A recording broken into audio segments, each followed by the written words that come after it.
मी दगड आहे। एवढी लोक तुझी पूजा करतात, तुला पंचामृताचं स्नान घालतात, तुझं दर्शन घेतात, तुझ्या समोर प्रसाद आणून ठेवतात, आरतीचं ताट घेऊन ओवाळतात। मलाही असं वाटतं लोकांनी माझंही दर्शन करावं, माझीही पूजा करावी। विचारा त्या मूर्तीला जाऊन,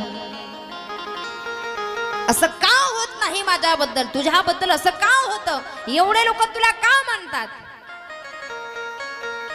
त्यावेळेस ती मूर्ती असं उत्तर देईल, दादा तुला जर देव बनायचं असेल, रामकथा आम्हाला देव बनायला शिकवते। तुला जर देव बनायचं असेल ना,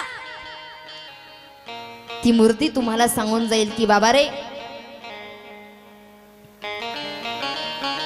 तुला जर देव बनायचं असेल तर अगोदर तुला पाथरवटाकडे जावं लागेल।